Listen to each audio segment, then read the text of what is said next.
falar da 4.3, que eu acho muito interessante, que é o direito coletivo no trabalho, né? Então, nessa unidade, a gente vai falar de sindicatos, vamos falar de convenção, de acordo, de greve. E uma pergunta, quem já participou de greve? A empresa entrou em greve e teve que ter algumas ações? Alguém aí do grupo ou não? Não, eu nunca vivi essa experiência. Nunca viveu, né? Eu já vivi, é muito triste, eu acho, muito...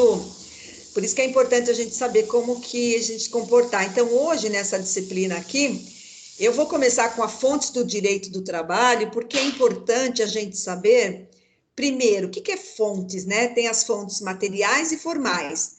Então, as materiais é conjunto de elementos que são fatores e acontecimentos sociais, econômicos, históricos, ó, culturais, morais, político, além dos usos e costumes, né?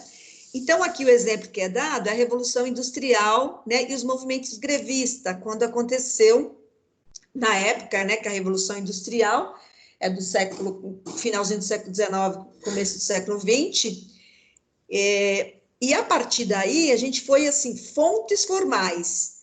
Por que a gente precisa saber fontes materiais e fontes formais? As formais, que é onde tem a nossa Constituição, onde é regida a nossa CLT.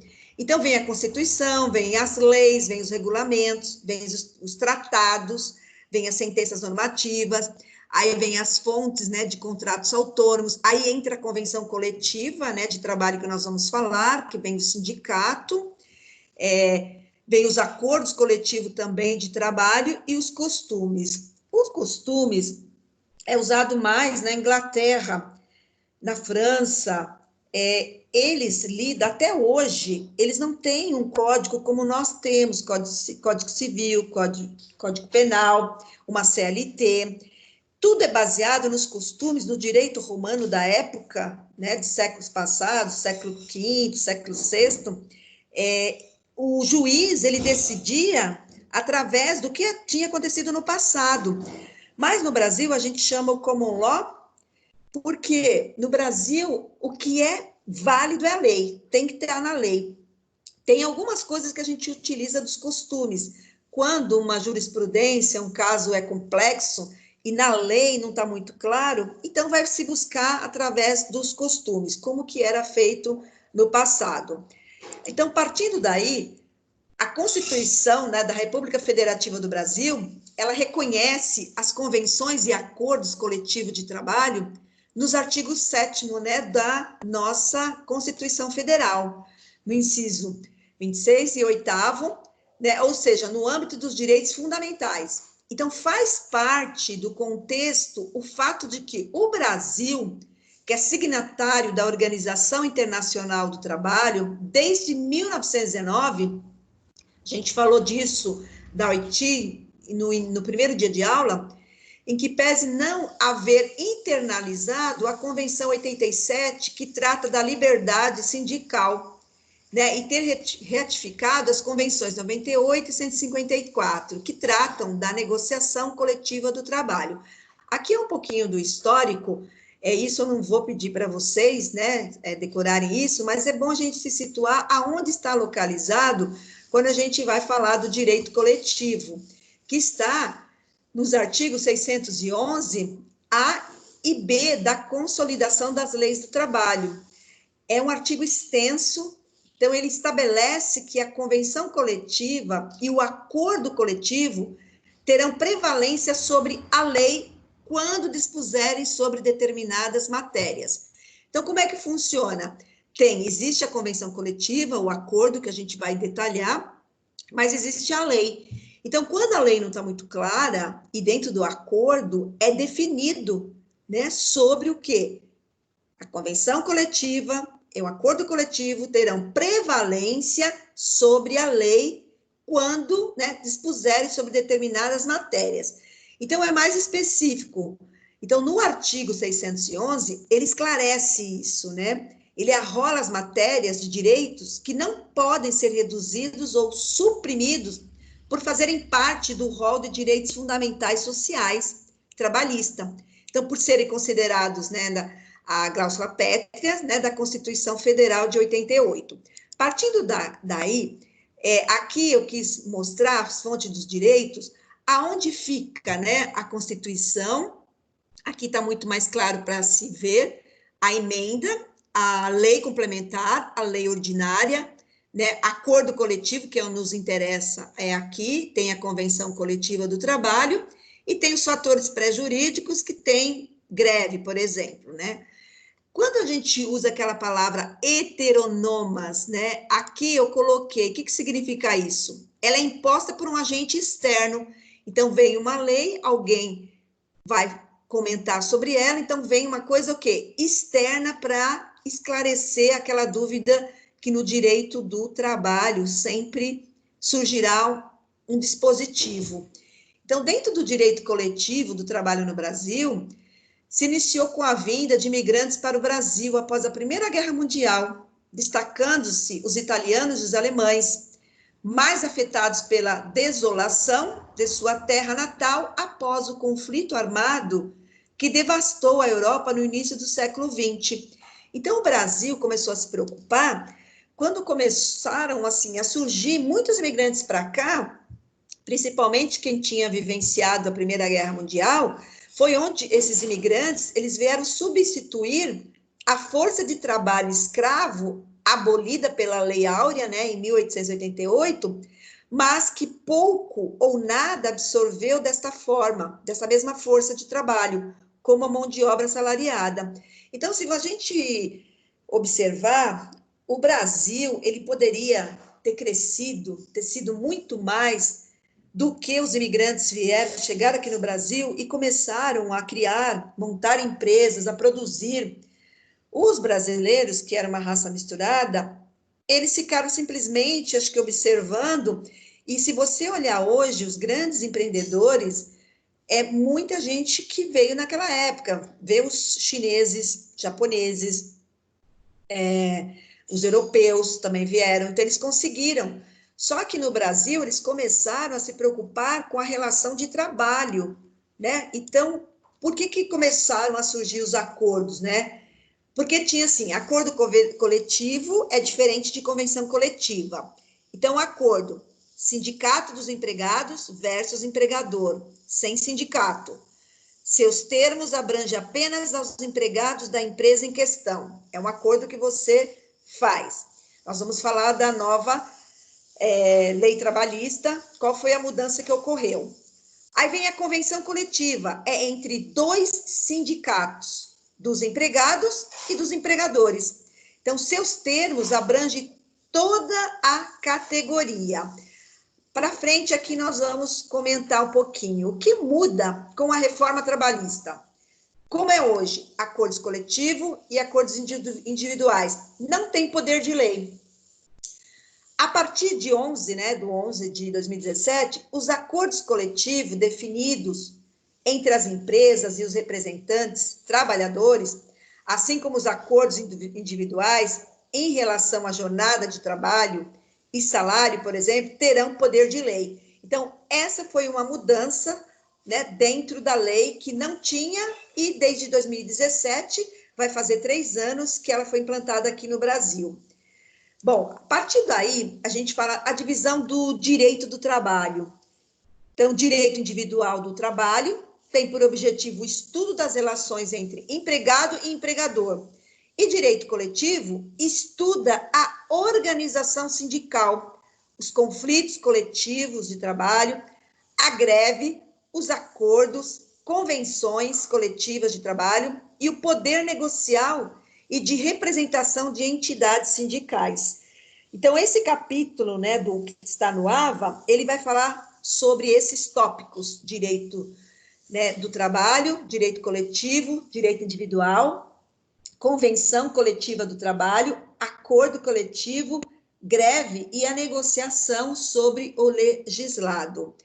Partindo desse princípio, o surgimento do direito coletivo do trabalho, né, como a gente disse no outro slide, os países como a Inglaterra, que era o berço da Revolução Industrial, e a França, têm reconhecido o direito de associação dos trabalhadores esse direito não foi plenamente concedido, pois o Estado não garantiu autonomia às instituições exercendo interferências nas associações laborais. Quando você fala do direito do trabalho, o Brasil é o único que tem CLT. Ele é diferente desses outros países. Como eu disse para vocês, eles usam muito ainda os costumes quando tem um problema. Então, o marco na criação do direito coletivo do trabalho, que é ou direito sindical, como defende alguns doutrinadores, é a assinatura do Tratado de Versalhes, que foi em 1919, após a Primeira Guerra Mundial, onde também foi criada a Organização Internacional do Trabalho. Então, quanta coisa aconteceu dentro do direito do trabalho a partir de 1919. Então, com o advento das constituições representativas do Estado, né, que teve a do México, a Constituição de Weimar, 1934, a Constituição Brasileira, de 34, trouxe esse caráter de reconhecimento dos direitos subjetivos do homem e o estendeu para vários aspectos da vida humana, como as relações do trabalho, onde a desigualdade econômica do empregado frente ao empregador é uma constante desde que o homem passou a vender a sua força de trabalho em troca de remuneração. Pelo que o histórico, né, você percebe que nós estamos no 2020 e tem muita coisa que não mudou ainda. Mudou muito, mas ainda a força de trabalho, né, em troca de remuneração, ela vai perdurar por alguns anos aí. É muito difícil de você estabelecer nivelar, né, todo esse conhecimento que foi adquirido do século passado para trazer para a nossa realidade hoje. Então, um outro marco também que é importante do direito, né, do coletivo do trabalho foi a publicação da Declaração Universal dos Direitos Humanos, que eu acredito que todos conheçam ou já ouviram falar, que todo mundo cita hoje os direitos humanos de fulano, direitos humanos de ciclano. Então, existe essa declaração que é de 1945. Então, após esse direito coletivo do trabalho, encontrou espaço para o seu desenvolvimento como ramo do direito do trabalho, favorecendo o quê? A consolidação de entidades sindicais em todo o mundo. Então, com vista à defesa dos interesses de categorias laborais, com vistas à redução dessas desigualdades na relação obrigacional configurada pelo vínculo empregatício. Se você observar, essa questão de desigualdade, né, ela sempre existiu e no mundo. Tanto é que a gente está vivenciando o que aconteceu nos Estados Unidos, sobre o racismo. Então, sempre foi polêmico, sempre foi, mesmo no Brasil, com a mão de obra escrava, né? Então, é um estudo muito grande. Então, ele interfere, às vezes, no direito do trabalho, porque ele trouxe leis, ele consolidou as leis para não haver isso. Só que a gente sabe que, na realidade, tem muita gente também que ainda tem essa questão de desigualdade. Se você mora em tal bairro, não fala com você, ou se você é negro, ou se você realmente tem uma classe inferior a deles.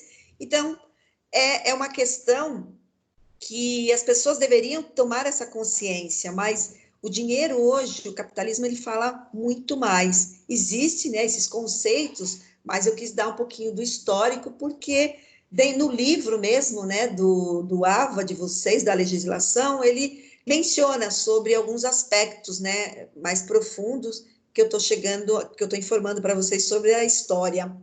Então, o direito coletivo do trabalho, o que ele faz? Uma palavra forte, regula as relações entre as organizações coletivas de empregados e empregadores e relações entre organizações de trabalhadores e empregadores diretamente. Então, tendo por objeto de estudo as organizações sindicais, as negociações coletivas, os instrumentos normativos, o dissídio coletivo, a greve e suas repercussões no contrato de trabalho.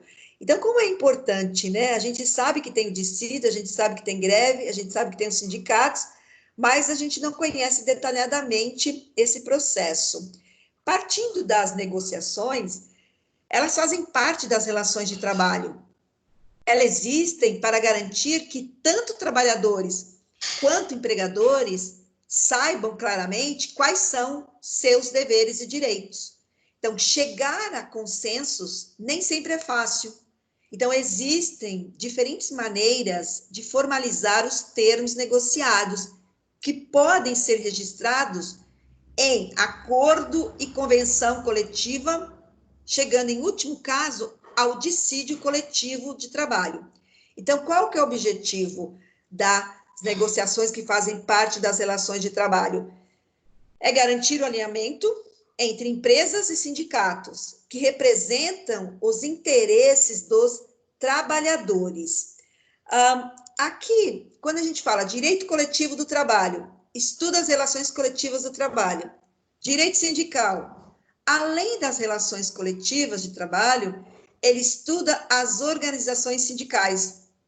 Então, considera-se que o direito sindical é anterior ao direito do trabalho, pois nos primórdios das relações trabalhistas, os trabalhadores oprimidos que organizaram em sindicatos, ainda que precários, para pleitear direitos. A partir daí surgiram as leis trabalhistas. Aquele filme que eu comentei no começo do semestre, o Germinal, ele explica tudo isso de uma forma bem clara, mas ele situa a França. Só que a partir daquela situação que os trabalhadores começaram a se rebelar quanto às desigualdades, então foi se criando leis, e no Brasil também, consequentemente, também foi criando as leis. Então, o direito sindical é composto por 3 grandes núcleos: liberdade sindical, negociação coletiva de trabalho e greve, que isso aí está dentro da nossa Constituição. Então, falando disso, nós vamos entrar numa lei, que é a Lei 611.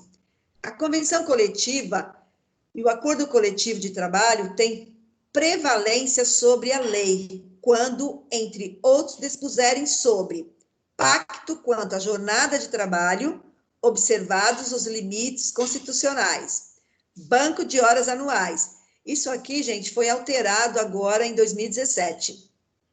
Intervalo de intrajornada. Não sei se vocês lembram quando nós falamos que antigamente, você poderia ter 1 hora e não poderia ser menos. Com a nova legislação, a gente pode ter 30 minutos. Então, tudo isso foi incluído no nosso ordenamento jurídico e na nossa lei trabalhista. O direito coletivo do trabalho, ele compreende, como a gente já falou, o estudo das relações jurídicas estabelecidas em grupo para a solução dos conflitos de interesse, que abrange a categoria econômica e profissional. O sindicato já é uma organização social construída para, segundo um princípio de autonomia privada coletiva, defender interesses trabalhistas e econômicos nas relações coletivas entre os grupos sociais. Só que hoje está um pouco comprometido, porque teve uma mudança grande também, porque teve muitos sindicalistas que ganhavam dinheiro com isso, Então, teve uma mudança grande que agora nós não somos obrigados a contribuir, dentro da nova lei.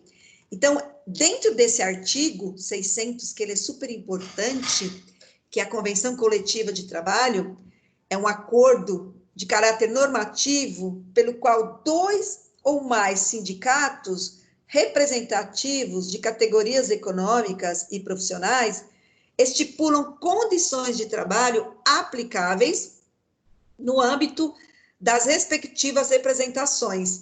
Então, as relações individuais do trabalho.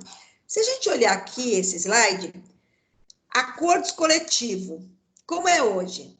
Acordos coletivos podem definir condições diferentes das previstas pelas leis trabalhistas, apenas quando garante vantagens aos trabalhadores que não observadas na legislação. Como fica?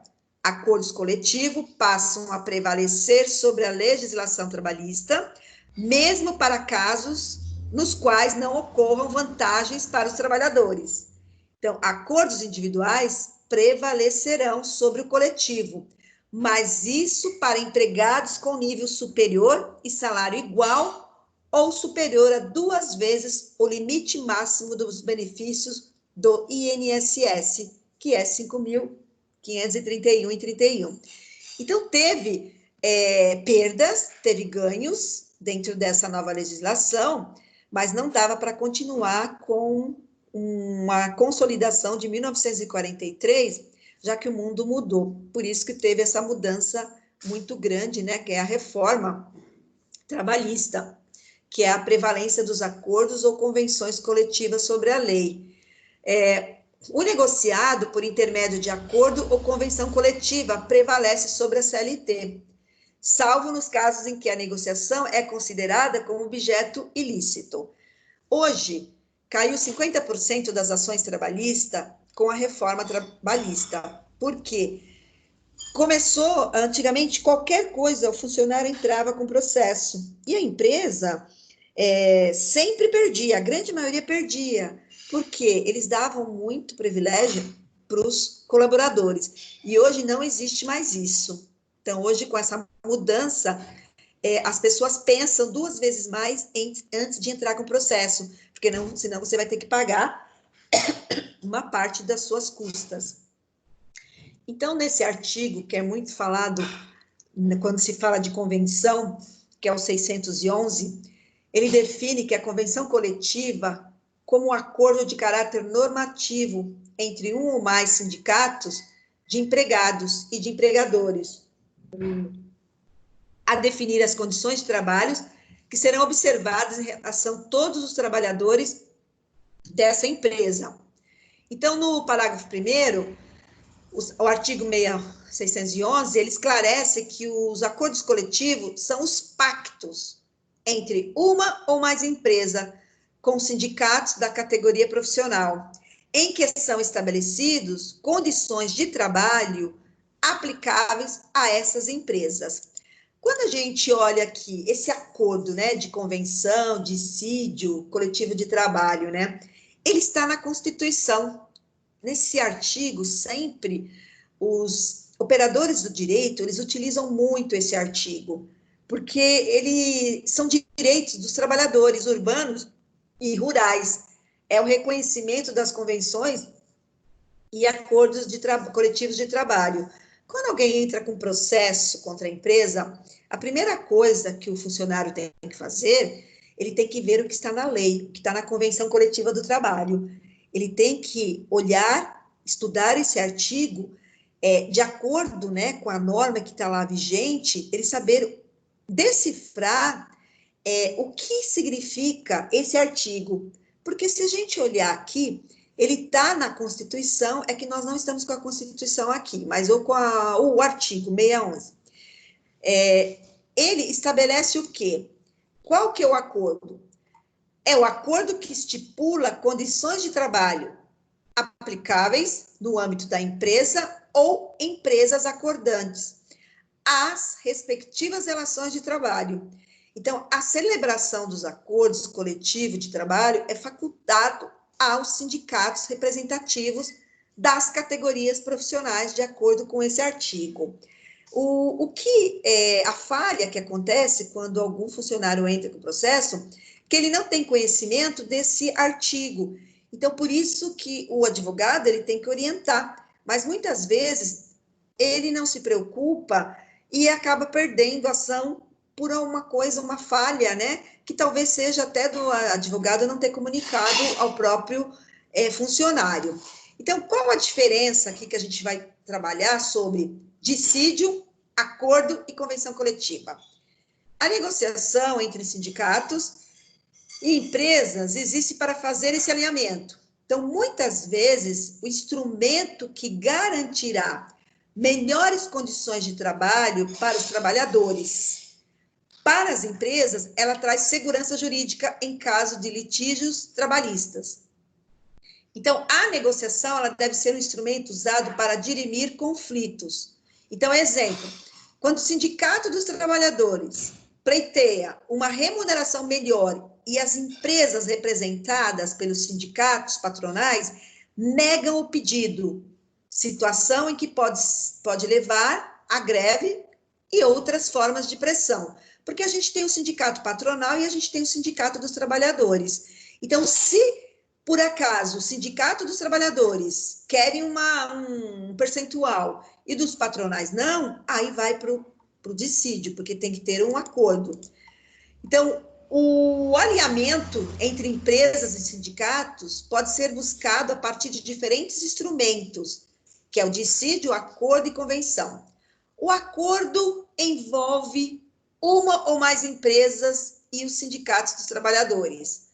A convenção, ela abrange toda uma categoria trabalhista, envolvendo o quê? O sindicato dos trabalhadores e o sindicato patronal. Então, ela é mais ampla, a convenção. O dissídio diz respeito a toda uma categoria trabalhista. Porém, o documento é elaborado pela Justiça do Trabalho, observando que os termos negociados entre os sindicatos patronal e dos trabalhadores. É muito interessante quando você olha tanto o acordo como a convenção e vem o dissídio, o que prevalece? Na realidade, vai ser estudado os dois sindicatos, patronal e os trabalhadores, e quem vai decidir vai ser o juiz. Então, esse acordo coletivo, ele acontece entre a empresa, né, um grupo de empresas, e o sindicato dos trabalhadores, na regulamentação das normas coletivas. Como exemplo, né, ela estabelece regras em relação ao pagamento de horas extras, além do mínimo fixado na consolidação. O maior problema dentro da área do direito trabalhista são as horas extras, ou adicional de salubridade, ou adicional noturno, ou de periculosidade. Então, a maioria dos profissionais, eles entram com processo alegando essas questões de hora extras. Então, a principal vantagem do acordo é que ele permite às empresas e os empregados estabelecerem regras específicas para as condições de trabalho. Então, como as normas trabalhistas são impositivas, há pouca margem para escolha. Então, na CLT, possibilita, né, que por meio do acordo sejam negociadas diretrizes mais vantajosas do que aquelas obrigatoriamente exigidas, que está na lei. Por isso que o acordo é importante, porque se você for só baseado na lei, você pode ter uma perda. Então, depende daquilo que você está pleiteando. Já, aqui nós falamos do acordo, já na convenção coletiva, ela trata o quê? Regulamentação de normas em comum acordo. Porém, ela acontece entre o sindicato dos trabalhadores e o sindicato patronal, ou seja, pelos representantes dos trabalhadores e empregadores. Então, na prática, o acordo e convenção coletiva se assemelham. Ambos os instrumentos existem para firmar condições de trabalho específicas. Então, a diferença está no fato de que a convenção, ela se aplica a toda uma categoria de trabalhadores. Justamente por isso, é necessário que a negociação ocorra entre os sindicatos patronais e trabalhadores, trabalhistas, né? Então, o acordo coletivo, ele é feito entre o sindicato dos trabalhadores e uma empresa ou algumas empresas. Para que seja válida, a convenção, né, coletiva também depende da aprovação das propostas por parte das assembleias gerais, que devem ser realizadas tanto pelo sindicato quanto pelo sindicato dos trabalhadores. Então, seria sempre eles andam junto, patronal e trabalhista. Então, eventualmente, o acordo e convenção coletiva podem tratar das mesmas questões, como remuneração, benefícios, jornada de trabalho. No caso de haver conflito entre os termos estabelecidos, eles devem prevalecer o instrumento que apresente as medidas mais benéficas aos trabalhadores. Então, por exemplo, se o acordo prevê uma jornada de trabalho de 7 horas diária e a convenção estabelece que a jornada será de 6 horas, a empresa que firmou o acordo deverá se submeter ao que está definido na convenção. Então, ela tem sempre que observar isso, é um detalhe que o departamento pessoal que cuida dessa parte, ou na área de contabilidade. Agora, o dissídio é quando não se consegue nenhum tipo de acordo entre as partes, ou seja, entre o sindicato dos trabalhadores e o patronal. Então, é hora da Justiça do Trabalho entrar em ação. Então, é nesse momento que acontece o dissídio coletivo, onde o juiz do Tribunal Regional do Trabalho, ele vai julgar e decidir sobre as questões que foram objeto de conflito entre as partes.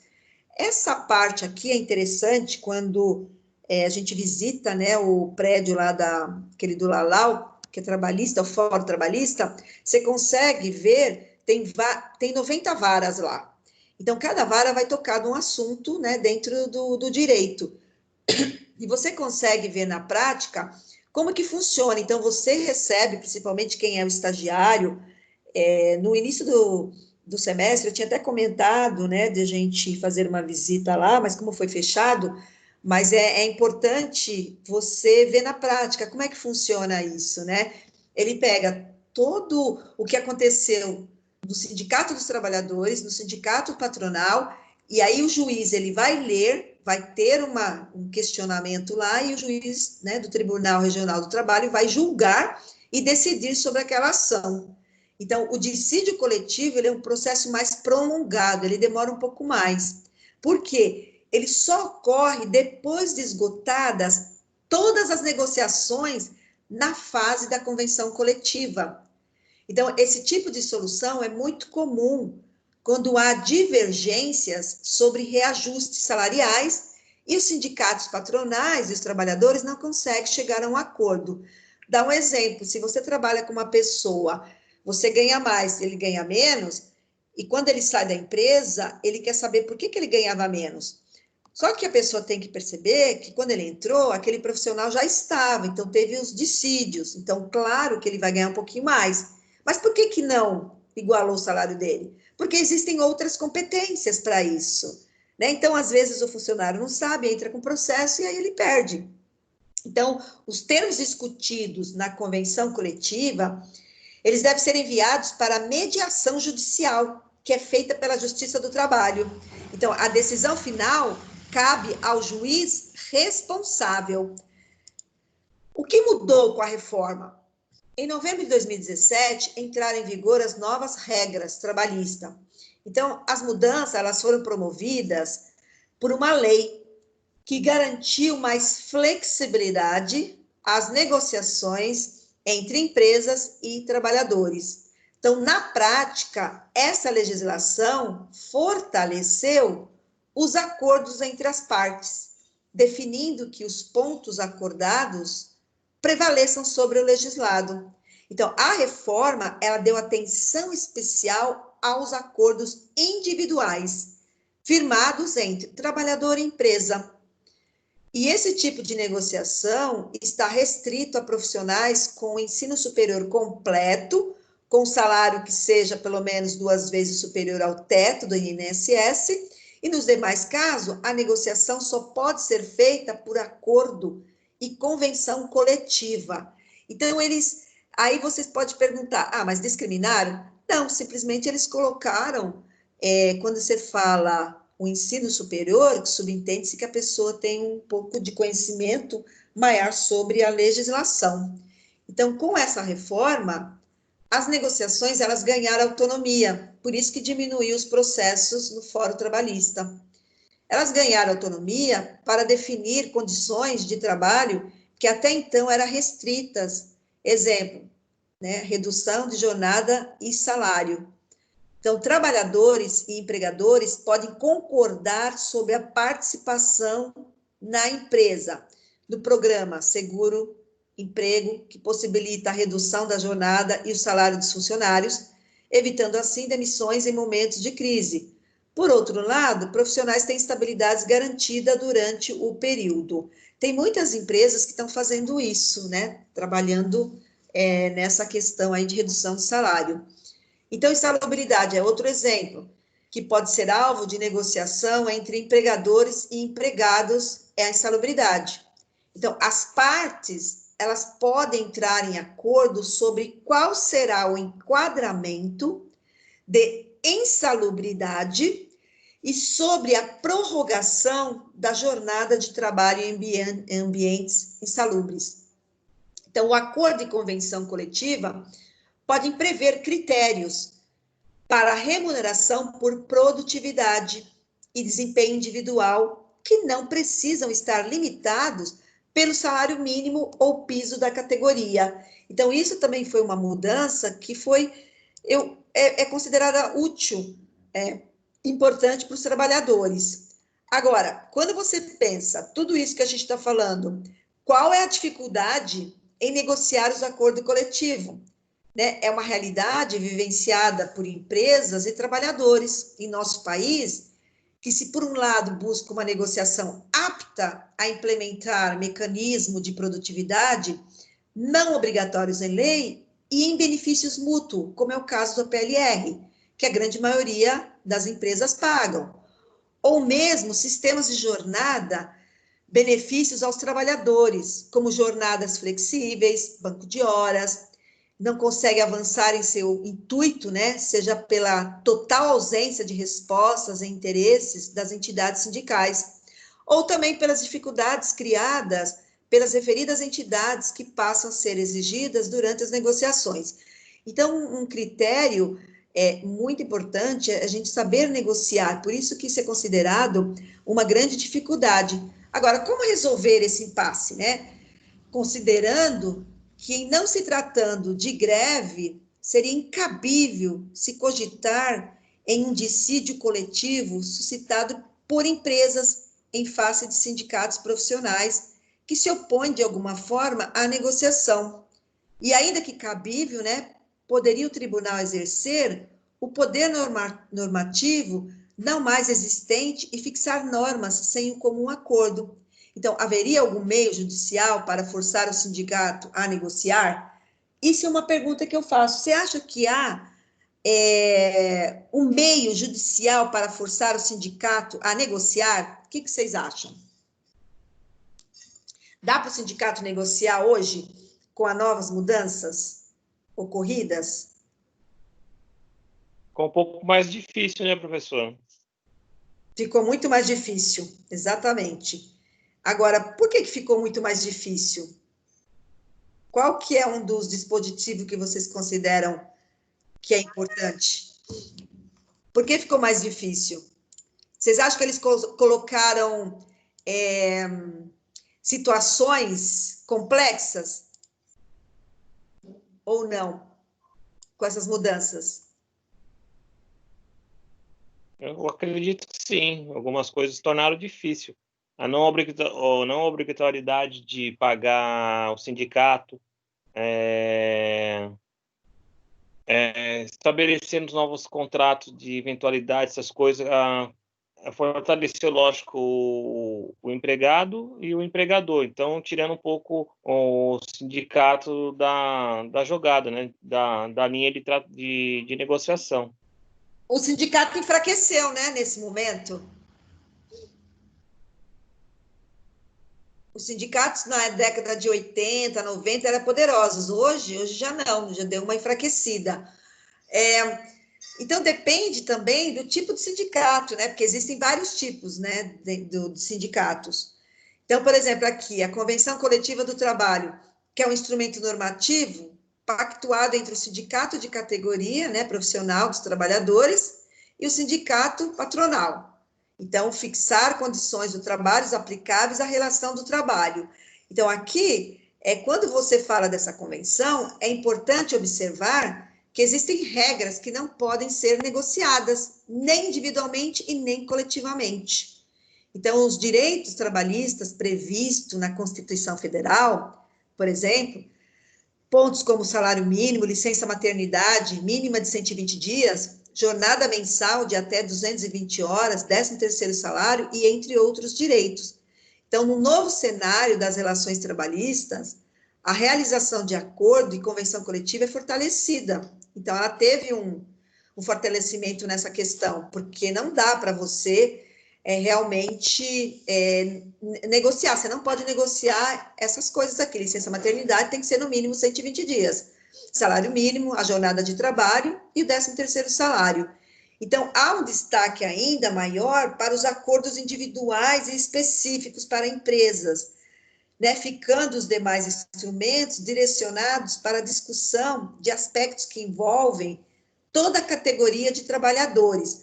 Claro, gente, a gente está falando de direito de trabalho, aqui a gente não está falando de cursos, né, quem está fazendo direito, mas nós estamos falando de profissionais que têm que, pelo menos, entender um pouquinho do que é um sindicato, do que é uma negociação coletiva, né, como que funciona, né, a legislação, ter um mínimo, né, de conhecimento sobre a nossa Constituição Federal, ainda mais hoje, está sendo discutido muito nas organizações. Qual o seu conhecimento que você tem? Qual é a base? Qual o artigo mais importante da Constituição que todo mundo cita, principalmente no STF, que é o artigo 5º da Constituição Federal? Agora você vai falar da CLT. Qual que é o mais importante? Da CLT, todos, né, são importantes, por quê? Porque depende do tópico, do tema que você vai abordar. Então, o 611, ele fala dos acordos que a gente está falando agora, mas a gente já falou outros artigos que diz respeito a outros tópicos, né? Lógico que não dá para a gente decorar todos, mas alguns você vai fixar. Qual que é o mais importante? Tem o contrato de trabalho, tem o 1º, 2º artigo, 3º, que começa com os contratos. Agora, aqui, sindicato é uma associação de pessoas físicas ou jurídicas que exerce uma atividade profissional ou econômica para a defesa dos direitos e interesses coletivos ou individuais da categoria, em questões judiciais ou administrativas. Então, quando a gente fala que é uma associação de pessoas por categoria profissional e econômica, né, que se reúne com o objetivo o quê? De defender os direitos próprios, né? A gente sempre confia que ele vai defender os nossos direitos. Aqui, quando é uma parte do artigo, né, eu só mencionei aqui que a solidariedade de interesses econômicos dos que empreendem atividades idênticas, similares ou conexas constitui o vínculo social básico que se denomina categoria econômica. Isso é o que foi falado aqui anteriormente. Quando você fala categoria profissional, né, que é uma condição de vida oriunda da profissão ou trabalho comum, em situação de emprego, na mesma atividade econômica, ou seja, em atividades similares ou conexas, aí ela compõe a expressão social elementar compreendida como categoria profissional. E a categoria profissional diferenciada é a que, de forma dos empregados que exerçam profissões ou funções diferenciadas por força de estatuto profissional especial ou em consequência de condições de vidas singulares. Bom, onde se insere a unicidade sindical do direito, né, coletivo? Então, ela trata-se de um sistema de organização sindical. Há um sistema jurídico nos quais, em uma mesma base territorial, a lei permite apenas um sindicato representativo do mesmo grupo, enquanto em outros é facultada a constituição no mesmo grupo de mais de um sindicato. Então, a unicidade sindical, ela constitui uma maneira através da qual o Estado, como um sistema jurídico, impõe limites à atuação sindical, estipulando que, obedecido um certo critério, o da base territorial será vedada a criação mais de um sindicato representando o mesmo grupo de categoria profissional ou patronal. Então, quando você fala da questão do sindicato, onde está inserido, né? Ele está inserido aqui, a gente fala no artigo 8º, é livre associação profissional ou sindical, observando o seguinte, né? É vedada a criação de mais de uma organização sindical em qualquer grau, representativa da categoria profissional econômica. Bom, quando a gente fala do artigo, por que a gente está mencionando aqui? Porque ele está justamente falando daqui do direito, né, do sistema de organização sindical, e ele é importante para que a gente conheça, né, como será definida pelos trabalhadores ou empregadores interessados que podem ser inferior à área de um município. Então, aqui a gente entra detalhadamente no direito, né, e não na própria... A gente entra na legislação, mas o direito está muito profundo aqui nesse artigo. Então, a unicidade, aqui eu estou transformando a linguagem no nosso dia a dia. Os sindicalizados a serem representados por aquele dado sindicato, proibindo a criação de outros sindicatos com aquelas especificações na mesma base territorial. Então, não há escolha, não há efetivação da unicidade. Então, dá um exemplo. Suponhamos que não exista a obrigatoriedade da unicidade sindical e 2 sindicatos de uma determinada classe profissional na mesma base territorial. Vendo sua representação enfraquecida por essa fragmentação, decidem livremente unir-se em um único sindicato. Então, dependendo, né, aqui, da obrigatoriedade, você pode, 2 sindicatos, você pode unir-se em um único sindicato, vai depender daquilo que você está propondo, né, daquilo que está sendo também negociado. Então, a função, né, da organização sindical é a representação dos interesses de uma determinada classe patronal ou laboral, frente à sua classe oposta ou mesmo frente à ingerência do Estado. Se eu perguntar hoje, qual que é o sindicato mais forte que existe? Antigamente a gente falava muito que era o metalúrgico, mas hoje, qual que vocês consideram que é o sindicato mais presente nas organizações, onde pleiteiam aumento, trazem contribuições? Qual que vocês acham que são mais importantes? Vocês têm ideia ou não? Eu acho que ainda é o do metalúrgico, né? Apesar de bancários também, quando eles decidem parar, Correio, meu primeiro funcionário do Correio, vira e mexe, tem greve, paralisação, agora está uma discussão muito séria, por causa que estão querendo privatizar. Isso realmente... vocês acham que o sindicato, eles vão perder força?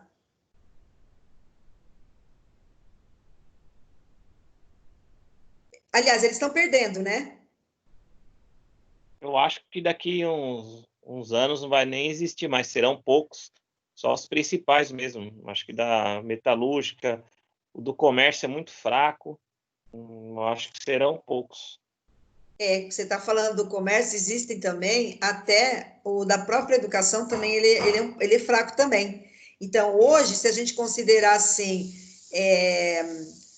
quais são os sindicatos que são fortes, né, na nossa... Existe vários sindicatos, mas um deles seria o metalúrgico, continua, né? Qual outro que vocês já acham? A CUT, Central Única dos Trabalhadores, a União Geral dos Trabalhadores, vocês conhecem? Os filiados, a Central dos Trabalhadores e Trabalhadoras do Brasil, a Força Sindical, qual outra, né? Vocês acham que o Sindicato de Alimentos ele é forte? Qual a representação que ele tem? Porque o sindicato, gente, eles exercem importante papel de representação em diversos âmbitos da sociedade, né? Para garantir o quê? Os direitos dos seus associados, porque os seus associados contribuem. E quais são suas responsabilidades? São diversas, né? Existem diferentes formas de associação. Então, o sindicato é uma forma de associação permanente entre pessoas físicas ou jurídicas. E eles exercem uma função em um mesmo ramo de negócio. Então, essa associação ela é criada com o papel de defender os interesses comuns. Agora, será que eles defendem? Será que... quais são as principais responsabilidades dos sindicatos, né? Estão, assim, a negociação de acordos coletivos, intervenção legal em ações judiciais. Eles representam as pessoas, que projeto que eles trabalham para ajudar, para orientar.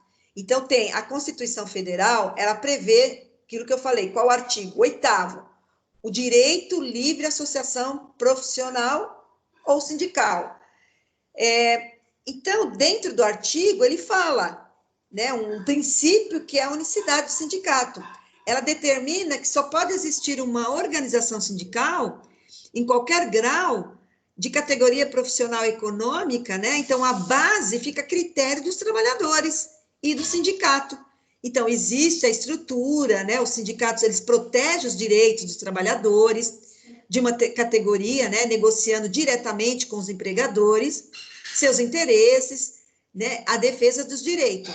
Mas tem as federações também, que são associações criadas para defender interesses comuns aos sindicatos. Então, elas podem ser regionais, podem ser nacionais. Então, existe uma série de interesses quando você fala de sindicato. Tem as centrais sindicais, né, com atuação similar à das federações. Então, uma questão aqui, a CLT, com a reforma trabalhista, ela passa a prever que o negociado deve prevalecer sobre a lei, exceto em relação a alguns temas, né, que ela menciona, que a gente já até falou sobre esse assunto. Mas, como a CLT não pode ser contrária à Constituição Federal, ela deve interpretar que as convenções e os acordos coletivos só valem mais do que a lei quando estipulam melhores condições para os trabalhadores. Então, os sindicatos devem redobrar a atenção durante as negociações coletivas. E elas vão estar ancoradas aonde? Na mobilização dos trabalhadores. Por isso que o trabalhador, ele tem que se organizar também, ele tem que ter o conhecimento. Bom, um outro detalhe aqui por exemplo, a greve, ela é tida como um direito e garantia social fundamental, inclusive prevista em tratados internacionais. Seu exercício é de vital importância para a saudável estabilidade, o equilíbrio das relações sociais e produção. Então, eu vou perguntar para vocês, vocês acham que a greve, ela é importante ou não? Deixa eu só pegar uma... O que vocês acham? A greve, ela é importante no nosso ordenamento jurídico ou não? Por que a greve existe? Ela é ilegal? Ela é legal?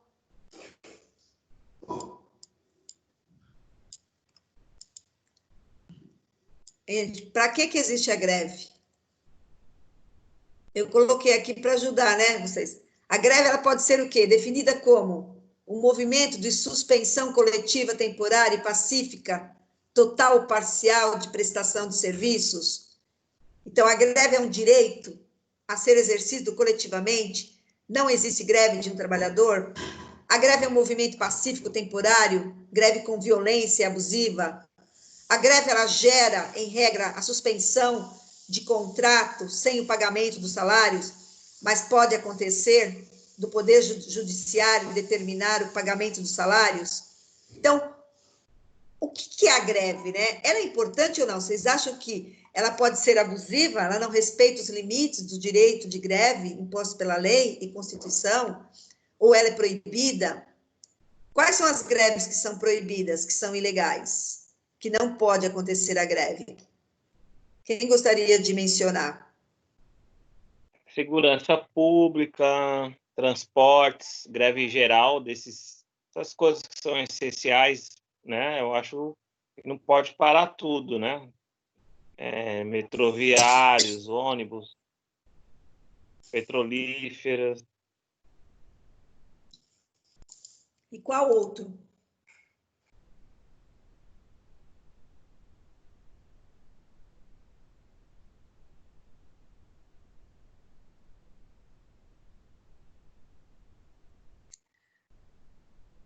Hoje vocês estão quietos.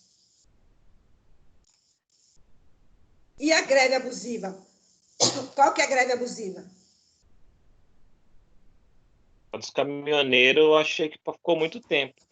Não foi abusivo, eles estavam no direito deles de reivindicar melhores condições, aumento do pedágio, mas que melhore as estradas, algumas coisas, mas prejudicou bastante. Ela prejudica sempre o trabalhador, as pessoas, né? Mas eles estão... Vocês acham que a greve teria que estar mesmo na nossa Constituição Federal? Ou não? Poderia Eu ser acho que sim. tirado. Eu acho que deveria ter sim, porque é um modo de a gente reivindicar alguns direitos que às vezes são ignorados. Se deixar, lógico que a gente tem que olhar os dois lados da moeda, né? Do lado empresarial e o lado ser como trabalhador, mas se deixar o lado empresarial, sempre vai querer tirar vantagem. Ele não vai querer diminuir os ganhos deles para aumentar o nosso. Então, às vezes, Com acho que é certeza. necessário. Porque a greve, ela é um instrumento do trabalhador na luta por melhorias em suas condições de trabalho e atualmente é um direito, né? O que aconteceu no século XVIII, quando esses funcionários empregados estavam na fábrica lá na França, eles tinham toda a força de trabalho e não era respeitado a insalubridade, as horas adicionais, hora extra. Aí chegou uma pessoa diferente, porque os outros já estavam acostumados. Quando eles chegaram, ele, né, chegou e viu as condições do trabalhador, ele se revoltou. O que ele fez? Ele fez a cabeça dos outros funcionários para parar.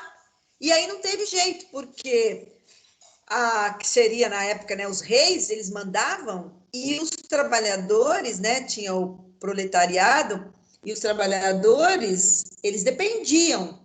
Quando eles pararam, aí começou a mudar. Então, a greve, ela é uma ação coletiva realizada de maneira voluntária pelos trabalhadores da interrupção total ou parcial, né, de suas funções em seus postos de trabalho.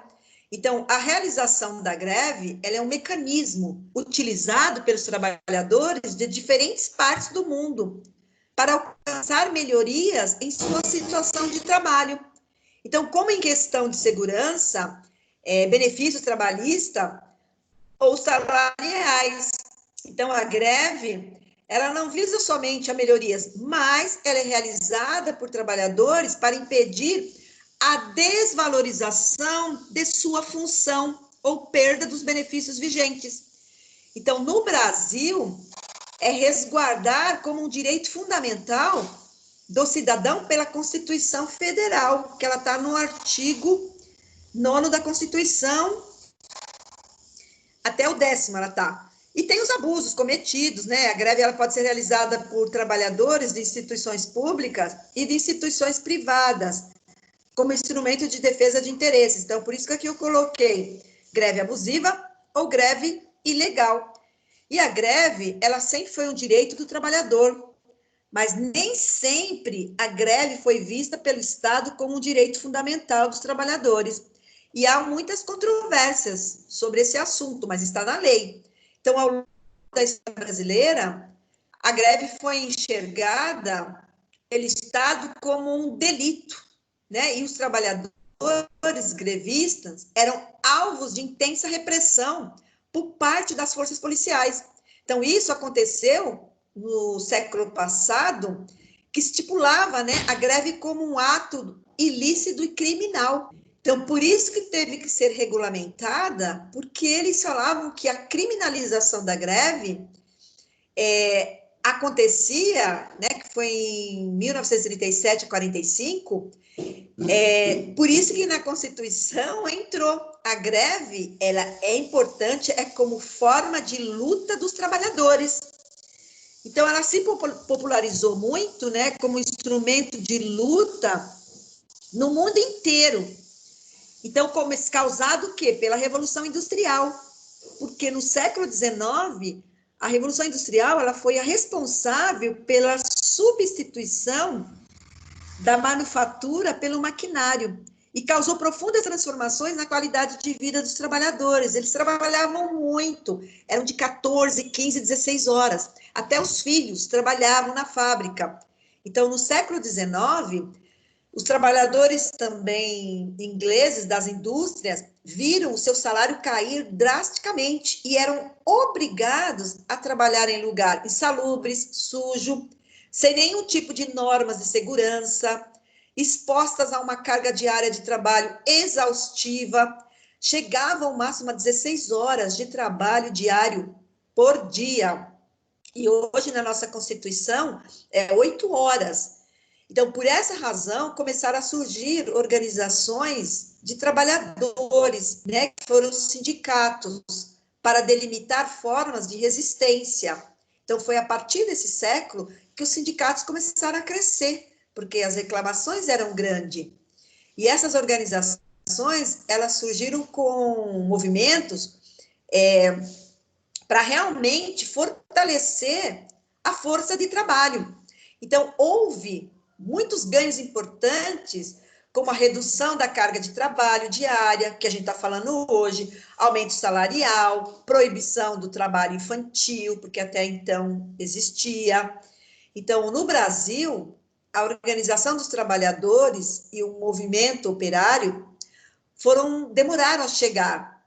Então, por exemplo, por volta de 1890, acho que 5, já existia um movimento operário no Brasil, mas uma mobilização maciça de trabalhadores ocorreu somente em 1917, durante a greve geral, que aconteceu de 1900 a 1920, foram organizadas no Brasil aproximadamente 400 greves que exigiam direitos semelhantes aos exigidos pelos trabalhadores ingleses.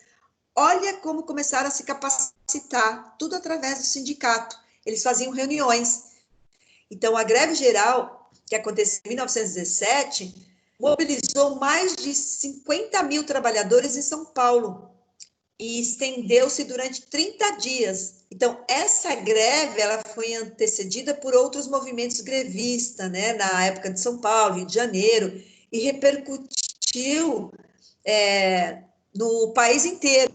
O que eles pediam? Melhoria salarial, proibição do trabalho de menores de 14 anos, jornada de 8 horas por dia, 50% de acréscimo por hora extra, que não existia também. Então, esse movimento grevista brasileiro, ele tinha grande inspiração nos ideais socialistas, né, e anarquista também. Então, pelo menos em 1920, os grevistas, eles permaneceram fortes no Brasil. Então, a partir dessa data, a mobilização dos trabalhadores perdeu força fruto da repressão governamental. Então, teve os movimentos, né, de grande repercussão no Brasil, teve a greve que aconteceu em 1953, depois a greve que ocorreu no ABC entre 78 e 80, em um movimento que mesclou a luta, né, trabalhista e a luta pelo retorno da democracia no Brasil. Então, foi acontecendo mudanças até que em 43, né, criou-se a nossa consolidação, né, de 1943, e começou a ter, né, dentro da nossa, no Brasil, né, principalmente, apesar que, por terem sido proibidas ao longo do período do regime militar, o direito à greve, a gente não pode esquecer também, mas com a Constituição Federal de 88, no artigo 9º, é assegurado o direito de greve, competindo aos trabalhadores decidir sobre a oportunidade de exercê-lo e sobre o interesse que devam, né, por meio dele defender. Então, a lei, a expressão, né, se encontra, né, estado de greve, é um alerta, é um aviso para possível paralisação. Agora, se eu perguntar qual é a origem da palavra greve, o que vocês acham? Da onde vem esse nome? Você já pensou nisso? Lá é um nome que veio da França, esse nome, né? A origem da palavra, ela se remete a um palácio, onde era uma praça, onde eles celebravam, né, grandes movimentos. Então, ele era repleto de areia e cascalho, que facilitava o transporte das charretes, que levavam as mercadorias até o cais. Então, no local, executavam os criminosos, era onde se reuniam os trabalhadores que abandonavam o trabalho. Por isso que ficou conhecida como a Praça da Greve, que é onde eles se reuniam. Então, esse nome repercutiu para o mundo inteiro, né? E a greve, ela é considerada geral quando, né, as classes se reúnem e param, né, se mobilizam para que haja uma paralisação completa. Um outro detalhe que é importante, né, porque existem greves que são ativas, greve de advertência, greve de seletiva, greve política, né, mas ela é vetada por lei, sendo somente permitida desde que sejam voltadas para a defesa dos interesses trabalhistas e profissionais. Então, por exemplo, uma greve de protesto dos trabalhadores contra a política econômica empreendida pelo governo, com claros e graves prejuízos para os trabalhadores, com a diminuição do ritmo de crescimento econômico. Então, existem vários tipos de greve, mas eu quis só mostrar aqui para vocês, para entender que essa greve, ela é necessária, né? Então, tem a lei, tem o artigo, aquele que eu falei, da Constituição, né, Federal, que está o artigo aqui 9º, que é assegurado o direito de greve, né, competindo aos trabalhadores decidir sobre a oportunidade de exercê-lo, né? E tem a lei, né, que também ela fala que a responsabilidade pelos atos praticados ilícitos ou crimes cometidos no curso da greve será apurada conforme o caso, segundo a legislação trabalhista, civil ou penal. Então, para ter uma noção, né, quando a gente fala de direito à greve, né, por ser um instrumento de pressão máxima, o direito à greve deve ser exercido apenas nas situações em que a negociação entre os sindicatos ou entre um sindicato e uma empresa se tornou inviável. Então, somente depois de esgotadas as alternativas de negociação e conciliação é que o movimento grevista pode ser instaurado. Então, cabe ressaltar que o direito de greve é um direito social fundamental garantido pela Constituição Federal no seu artigo 9º. Então, com exceção dos militares, nos termos da Constituição, em seu artigo, todos os trabalhadores e empregadores podem exercer esse direito, inclusive os servidores públicos. Só que tem determinadas especialidade que você pode ser mandado embora se você for cometer, né, ficar em greve. Isso aí eles não aceitam, não é toda categoria, não. Então, o negociado sobre o legislado com a reforma trabalhista, ao introduzir esse artigo 611A e o B, que a convenção coletiva e o acordo coletivo, ele tem prevalência sempre sobre a lei. Isso aqui é uma coisa que a gente tem que estar em mente. Sempre ela prevalece, né, sobre a lei. Tem uma questão aqui que eu vou passar para vocês, para ver se vocês, como que vocês responderiam em caso de, se fosse uma prova, né? Aqui a gente vai falar um pouco de todas as categorias do direito do trabalho, como a gente falou do direito coletivo, a gente falou da convenção coletiva, do acordo e da greve. Então, eu queria saber de vocês, afora as categorias econômicas e profissional, ainda é possível uma terceira classificação de categoria tutelada pelo direito do trabalho. Trata-se da hipótese aplicável no Brasil a professores, motoristas, advogados e médicos, entre outros, cujas atividades são tidas como específicas ou singulares. Assinale a alternativa correta quanto à terceira classificação das categorias tuteladas pelo direito do trabalho. Qual que vocês acham que seriam a categoria? A letra A, profissional alternativa, categoria econômica diferenciada, a categoria profissional diferenciada, a categoria econômica alternativa ou a categoria política partidária diferenciada. Sempre olhando aqui o enunciado, assinale a alternativa correta quanto à terceira classificação. Qual que é a terceira classificação aqui, ó? Classificação tutelada pelo direito do trabalho. Tá. Partindo desse princípio, aqui coloca-se as categorias. Qual seria a categoria adequada? Porque ele até falou, ele usou uma palavra aqui. Qual que vocês acham que é mais correto?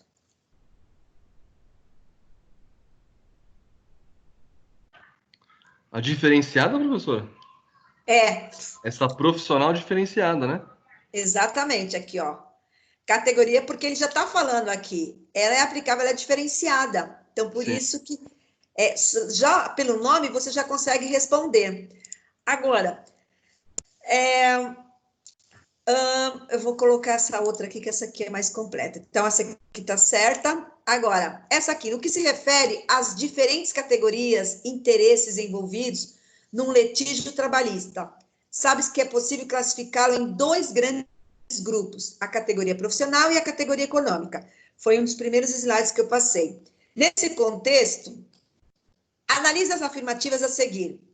Categoria econômica é constituída pela semelhança ou identidade de atividades econômicas e forma os sindicatos representativos dos empregadores / empresas.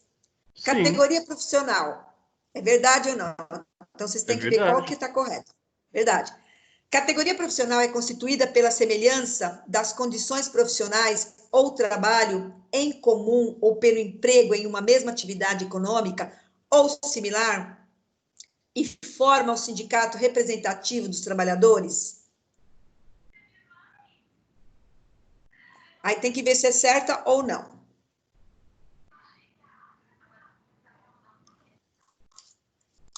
Vamos ver a terceira. Tem dúvida, né? Aqui, vamos ver a terceira aqui. Os sindicatos patronais e de trabalhadores não são exclusivos sujeitos envolvidos nos dissídios coletivos, sendo necessária também a participação de partidos políticos e movimentos sociais? Eu acho que essa aí está errada. Não, essa não acho que não pode ser, não. Normalmente o dissídio é o sindicato, o representante dos empregados e do empregador, não? Mas não tem de partido político, né? Imagina se tivesse sindicato de partido político, não estavam ferrados. Já tá difícil esses Está políticos. ferrado, exatamente. Se tivesse um sindicato deles, nossa senhora. Então, lascado. Ainda bem que não tem, né? Então, qual a alternativa? Alternativa letra A, né? Exatamente. A1 e 2 apenas. A1 e A2. Então, aqui, gente, só analisar o enunciado, você consegue responder com facilidade esse exercício, né? Porque está na cara. Agora, aqui, o dissídio coletivo é um instrumento do direito coletivo do trabalho, por meio do qual se busca discutir judicialmente diferentes questões. O mesmo possui três espécies: dissídio coletivo de greve, dissídio coletivo de natureza coletivo de natureza econômica. Sobre as espécies de dissídio coletivo, analise as afirmativas a seguir. O dissídio coletivo de greve é aquele utilizado para impedir a ocorrência de uma greve. Pensa, né?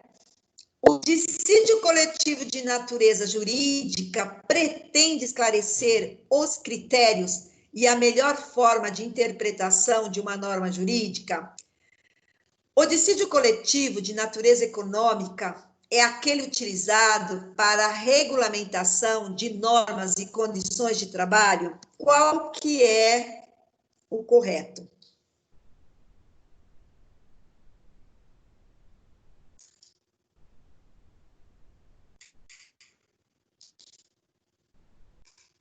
Essa aí pegou, está em dúvida?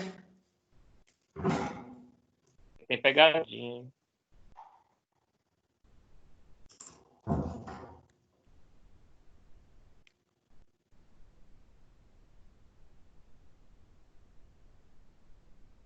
Essa aí talvez vocês vão ficar com dúvida mesmo. Por exemplo, aqui, quando a gente pensa, seria 2 a 3, A1 não. O dissídio coletivo de natureza jurídica pretende esclarecer os critérios e a melhor forma de interpretação de uma norma jurídica. E o dissídio coletivo de natureza econômica é aquele utilizado para regulamentação de normas e condições de trabalho. Tá? Então, A que está errado é a primeira. Vocês tinham pensado nessa ou não? Qual que vocês tinham pensado? Eu tinha pensado 2 e 3, professor, mas eu estava na dúvida. Ah, você estava na dúvida, né? Eu estava Então, entre a letra C e a letra E. Eu achava que a 1 estava certa, estava correta. você achava que estava Eu achava. correta. Então, então são coisas que a gente tem que analisar quando você pensa assim, direito coletivo do trabalho, né? O mesmo possui 3 espécies. Quando a gente fala, a gente tem direito, a gente falou do direito. Por que que a primeira está errada? Por que que vocês acham que a primeira está errada? Acha não, porque o Luciano achava que estava certo, né? Eu achava que estava certo. Como que você justificaria? Professor, eu achava o coletivo é a greve aquele que é utilizado como impedir a ocorrência de uma greve. É por isso que eu achei que o dissídio não tem nada a ver com greve, é só para... lógico que tem se você não chegar num consenso, né? Ah. Mas aí eu ia na 2 e na 3, mas fiquei na dúvida também, que estava bem complexo. Então, aquela palavra que você falou, greve, por isso que ela está ali errada. Porque, se caso contrário, porque a palavra dissídio, quando a gente pensa é discórdia, né? Ou conflito. É uma palavra que a gente sempre, eles falam dissídio porque é dentro da norma jurídica. Então, ela ocorre quando? Quando existe um desacordo entre os funcionários e as empresas, e a empresa. Então, ela, por exemplo, o que ocorre com maior frequência são as divergências relacionadas a reajuste salarial.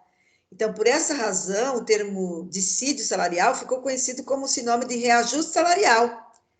Né? Então, quando você pensa que o dissídio ele é individual, é coletivo, e ele está estabelecido em lei, você não tem muito, às vezes, quando está na lei, o que questionar, né? Porque todos nós temos uma data base, quando vai ser o nosso dissídio, né? Então, quais são o dissídio? Ele pode ser individual, ele pode ser coletivo.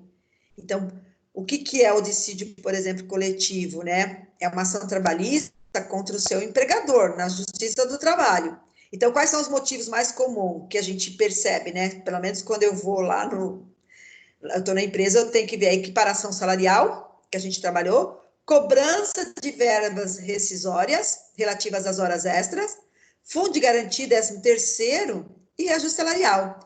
Agora, as principais características desse tipo de dissídio são o quê? O foco são interesses concretos do colaborador. A ação é diretamente entre o empregado e o empregador. O interesse é particular. A sentença não possui tempo determinado. Então, esses dissídios, apesar de envolverem apenas o indivíduo, deve ser tratado com cuidado, né, pela área de recursos humanos. Se vocês soubessem, não sei quem trabalha na área de RH, já trabalhou, o trabalho que dá um trabalho muito grande, né? Então, quando o dissídio ele é coletivo, em que a Justiça do Trabalho ela interfere nas relações de trabalho entre o empregador e o empregado, então é uma categoria o quê? Ela é coletiva, né? Então, nesse dissídio, os atores que são todos os funcionários, tem o sindicato trabalhista e patronais que se envolvem. Então, ela é de uma natureza jurídica e econômica. Né? Então, todos os tipos de dissídio possível na legislação trabalhista, ela, no seu artigo 220, ela menciona todos os tipos de dissídio, né? Salarial, quanto ganha uma categoria, qual é a modalidade, o termo é comum utilizado, como calcular o dissídio salarial. Tem todas as regras, né, que são estabelecidas dentro, aqui a gente não entra em cálculos, mas nessa questão aqui, a alternativa, né, seria mesmo a segunda e a terceira. Bom, nessa questão aqui, ó, segundo a consolidação das leis do trabalho, a similitude de condições de vida oriunda da profissão ou trabalho em comum em situação de emprego, na mesma atividade econômica ou em atividades econômicas similares ou conexas. Compõe a expressão social elementar compreendida como.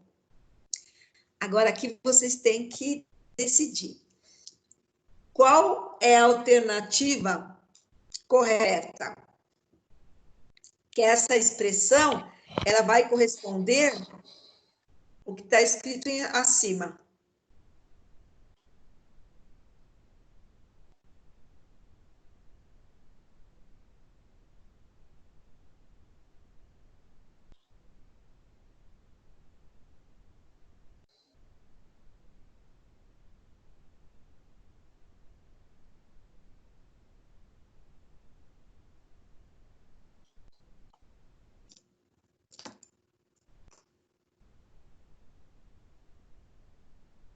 Conseguiram ou não? Não. Não? Nem chutando, nenhuma assim?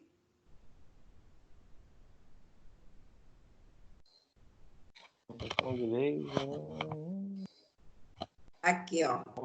De convenção, categoria profissional. Eu então, erraria.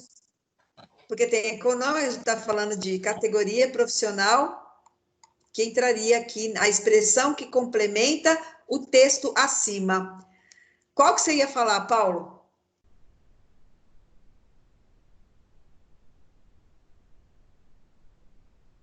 Qual que era a sua alternativa?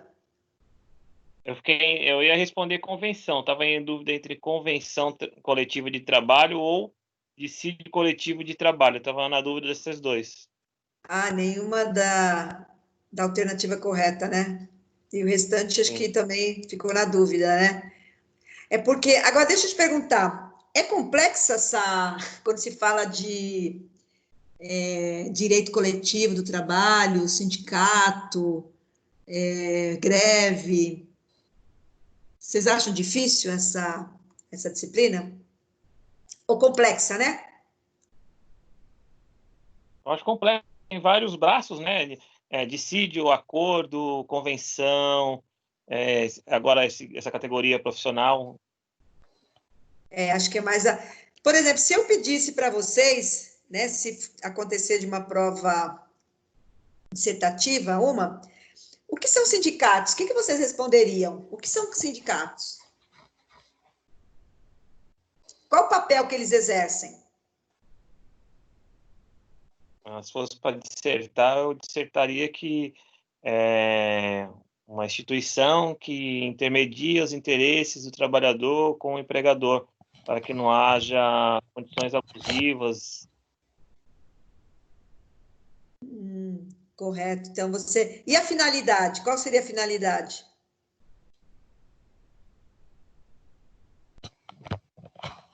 Defender os interesses do trabalhador, melhores condições, né? E prestar assistência. Porque o sindicato é uma forma de associação permanente, né, entre as pessoas físicas e jurídicas. Então, elas exercem uma função, e ela foi criada o quê? Para defender os interesses em comum dos seus membros. E suas principais responsabilidades? Quais são as suas principais responsabilidades?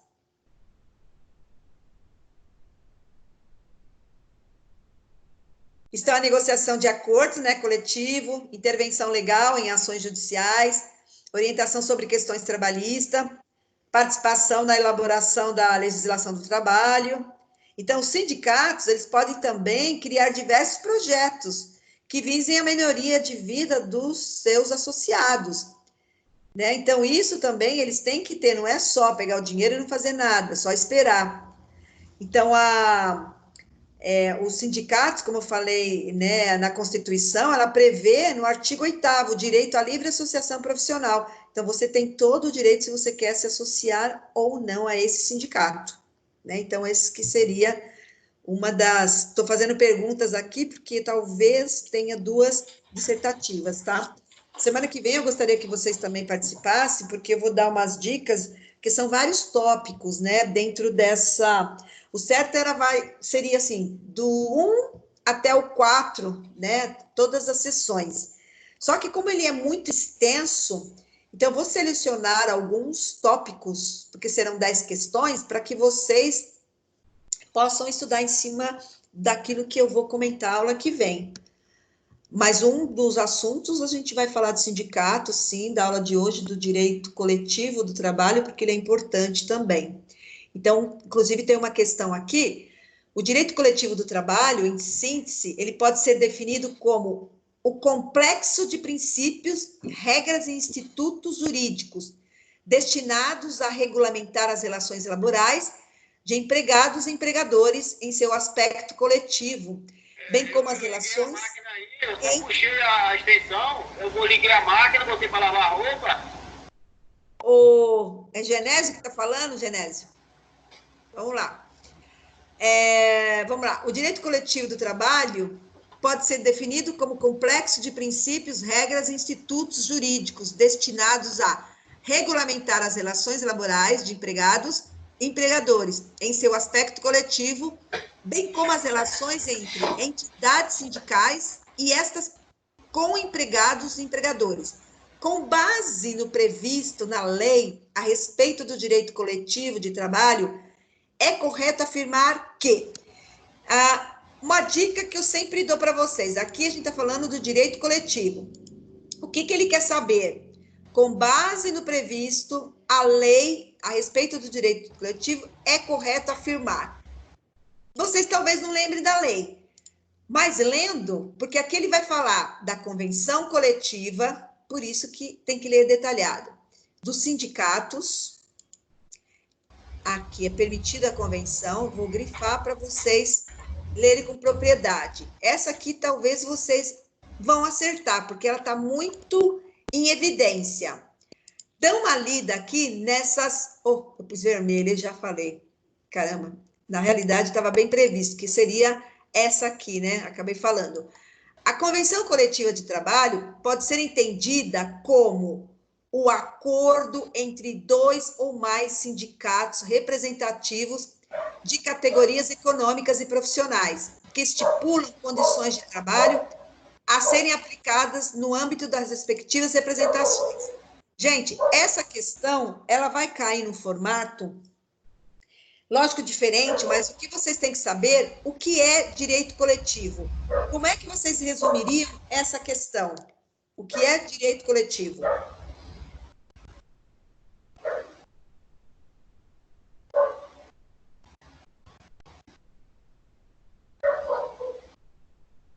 O que é direito coletivo?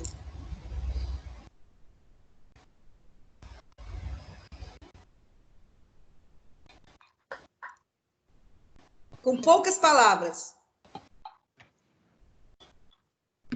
É uma parte do direito que estuda as normas, professora, as leis trabalhistas? As leis, exatamente. É onde ela estuda as leis trabalhistas. Agora, se você tivesse que estudar as leis trabalhistas, você acha que... qual seria a melhor forma de você estudar uma lei? Principalmente a trabalhista, que é o nosso dia a dia, que a gente às vezes nem se preocupa. Qual a importância de estudar essa lei trabalhista?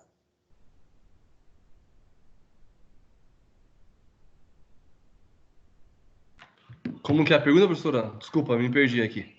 Qual a importância de estudar a lei trabalhista? Acho que a importância é para se aprofundar dos seus direitos, deveres e obrigações, né? Você acha importante ter esse conhecimento? Acho que sim, né, professora?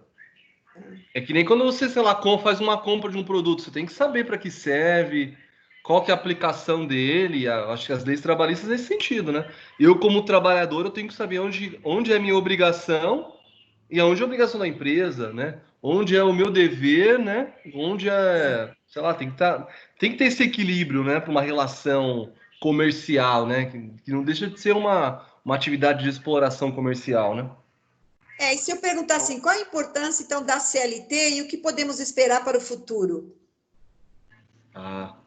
Aí é complicado, são pequenas, né? Cada dia mais você percebe que as pessoas não estão mais se engajando para trabalhar, né? Como CLT, como pessoa registrada. Todo mundo está buscando alternativas, né? Talvez mais rentáveis, como o seu próprio negócio, ou como outras alternativas. Eu acho que essa relação empregado-empregador, talvez para a próxima geração, a geração da minha filha, por exemplo, vai ser totalmente diferente. Não vai ter mais esse processo como a gente tem hoje, Com né? certeza, porque se você pensar que a consolidação das leis do trabalho é um importante instrumento de proteção ao trabalhador. Isso para nós, sim. Então, nós não podemos esquecer também que a consolidação das leis do trabalho, ela foi promulgada em uma época em que grande massa de trabalhadores era operária, ou seja, muitos deles não tinham qualquer tipo de orientação e se submetiam a qualquer tipo de trabalho para poder sustentar a si e a sua família. Então, especialmente após a depressão, se vocês lembram da história, que é muito importante a gente também saber o que aconteceu nessa época, né, de 1929, que atingiu o mundo inteiro, causando uma enorme crise econômica e desemprego, como a gente está vendo hoje. Então, esses assuntos é importante para que você tenha uma narrativa também precisa, né? Porque está falando da nossa CLT. E a CLT é refletir a normatização, a organização e a democratização das relações de trabalho na composição dos conflitos que nós temos, né? Com o intuito do quê? De pacificar as relações sociais entre empregadores e trabalhadores. Nós estamos vivendo um momento desse e garantindo, assim, a geração de riqueza e uma justa compensação de serviços, né?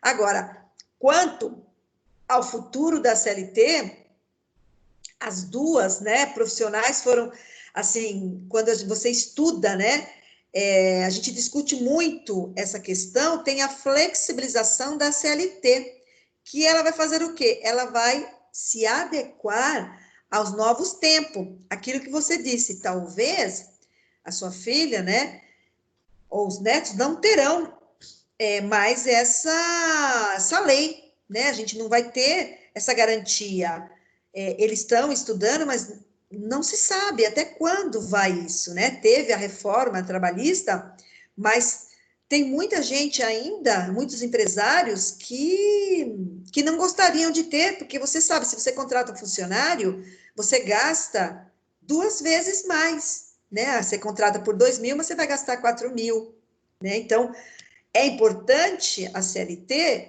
é uma conquista que nós tivemos, né? Mas está sendo modificado, né? Como modificou. Então, a gente tem que preservar, que nem fala, vamos preservar, mas até quando, né? Ela já completa 70 anos, né? Acho que mais 70 anos mais ou menos de história. Então, isso, olha quantos anos, né? Daqui a pouco vai completar 100 anos. Agora, será que vai completar 100 anos? Não sabemos, né? Então, nesse cenário, vai surgindo várias ideias, várias informações, né? Porque o Getúlio Vargas, gente, quem estudou, né, na época, ele contribuiu muito para a gente ter muitos benefícios, né, dentro da nossa CLT. Ele foi um que defendia muito os direitos, né, os nossos... ele possibilitou, né, a construção de relações do trabalho com as pessoas para ser um histórico, né, no Brasil. Então, essa legislação, ela criou bases, né, que é o estabelecimento de um teto para a carga horária, com uma remuneração mínima que a gente tem, e a construção da possibilidade de uma seguridade social, né, com os afastamentos médicos, aposentadoria, né. Agora, tem gente que critica, né, porque fala que é paternalista, porque não existe nenhuma CLT que nem a nossa em outros países, né. Então, dessa forma, se a gente não tivesse essa legislação, como seria, né, a nossa vida hoje? Talvez as pessoas fossem mandadas embora sem direito a nada, não teria fundo de garantia. Como é que você ia sobreviver? Né? Então, a CLT, ainda ela não está totalmente formatada, mesmo porque as enormes, né, mazelas das relações trabalhistas, elas não estão solucionadas, então ela precisa ser permanentemente lapidada. Então, a última dessas lapidações ocorreu agora, em 2017, também com as empregadas domésticas, que elas começaram a ter direito, né, de proteger o trabalhador na demissão, sem critérios, né? Então, hoje, nós vivemos uma situação onde, por qualquer motivo fútil, né, que seja, o trabalhador corre o risco de perder seu sustento, pondo em perigo a sobrevivência sua e da sua família, né? Então, cabe aos sindicatos, à justiça, né, do trabalho, o Ministério do Trabalho, né, a sociedade como um todo, fazer com que esta legislação chegue a toda a população brasileira. Então, isso é algo que trará a cidadania a todos, né, a todos os cidadãos, né. Então, essa relação, né, basta ver o trabalho escravo, né, que a gente tinha, né, há um tempo atrás, quer dizer, ainda tem algumas empresas, né, então a gente está querendo construir, o Getúlio Vargas, ele falava que era uma sociedade justa, constrói-se com a abrangência ampla da sua legislação, e essa proteção dá amparo aos mais fracos, né, e afasta algumas pessoas na sua conquista, né, então a grande importância, quando eu perguntei para vocês, a CLT, ela tem, né, 70 anos, e ela se comporta como um jovem, né, ainda cheio de vigor, cheio de mudança, busca respeito, então ela está tendo uma mudança e ainda ela vai continuar mudando. Talvez a gente perca alguns direitos, sim, né, porque o mundo está mudando e as coisas, aquilo que você falou, Luciana, as pessoas estão procurando ser empreendedores, mas se você perde algum problema de saúde, tá o Sebrae aí para dar apoio, né, de você ter uma empresa que você tem os benefícios, né, a MEI, também quem está começando com o negócio, também é importante a gente ter essa outra opção também para não ser... Você não sabe o que pode acontecer com você, né? Então, a lei, ela garante, quando você fica acidente de trabalho, né, quando você, a mulher principalmente, ela é gestante, tem garantia. Então, esse assunto da legislação, ela é complexa, ela tem detalhes, mas o importante é vocês terem noção que existe a legislação, que quando ocorrer algum problema, você tem aonde recorrer, né? Lógico que você vai recorrer com o advogado, mas você não sabe se o advogado vai atender. É importante você ter o conhecimento geral do que acontece, né, dentro da sua própria área de trabalho, né? Bom, aí tem uma outra questão que eu gostaria que a gente discutisse, né? Ficou claro isso quando a gente comentou sobre essa questão aqui de dessa questão anterior, gente? Vocês entenderam o processo? Como que funciona? Ficou claro o que a gente quis dizer hoje do direito coletivo? Acredito que sim, professora. Acho que foi bem abrangente a aula de hoje. Foi bem, abrangeu bastante coisa, né? Porque Sim. eu sei que é complexo, né? Até o entendimento, mas a gente tem que discutir um pouquinho sobre isso, né? Aqui que eu queria, porque a gente vai falar de greve, né? Como a gente falou de greve, essa questão aqui. A greve é tida como direito e garantia social fundamental, inclusive prevista em tratados internacionais. Assim, seu exercício é de vital importância para a saudável estabilidade e equilíbrio das relações sociais de produção. Complete as lacunas a seguir. Especificamente, como ela é extensa, eu tive que pôr no outro slide. Especificamente no Brasil, o direito de greve está garantido, depois, a todos os trabalhadores, inclusive os agentes públicos, exceto os militares. Algumas características lhes são típicas como do direito à greve, a natureza. Então, eu vou colocar aqui o que ele está falando, assinale, né? Então, vamos lá. Em nível infraconstitucional, o exercício coletivo, violenta e temporária, a suspensão dos salários. Bom, como ele é complexo, então, se a gente olhar, são vários níveis, né? Aqui eu vou falar para vocês, porque como ela é comprida, eu tive que encurtar para mostrar aqui para vocês. Mas Quando aqui a gente... é nível constitucional, né, professora? Acho que Oi? por eliminação aqui é a nível constitucional, né, o direito de greve, né? Então, por aqui você já vai eliminando Só pode algumas. só pode ser a letra C, D ou a E. Porque tem nível constitucional, constitucional. Aí vem aqui é igual. Exercício individual ou coletivo? O exercício é coletivo? Como que era a frase lá mesmo, a segunda parte da Vamos frase? lá. A todos os trabalhadores, inclusive o aspecto público, exceto militares. Algumas características, eles são típicas como... Aqui é exercício coletivo, né? Não tem Exercício como. Porque coletivo. é qualquer tipo de categoria, né? Aí não dá para ser individual. Então é a letra D, que as outras duas são individuais, né? São As demais individuais. não precisa nem ter precisão, né? Porque você Então, já consegue aqui, por eliminação aqui. em nível constitucional, o exercício é coletivo, pacífica, temporária, a suspensão dos salários. Então, você vê que, como a gente vivencia, já vivenciamos, né, essa questão de greve, fica mais fácil de você responder. Então, especificamente no Brasil, o direito de greve está garantido aonde? Nível constitucional, por onde?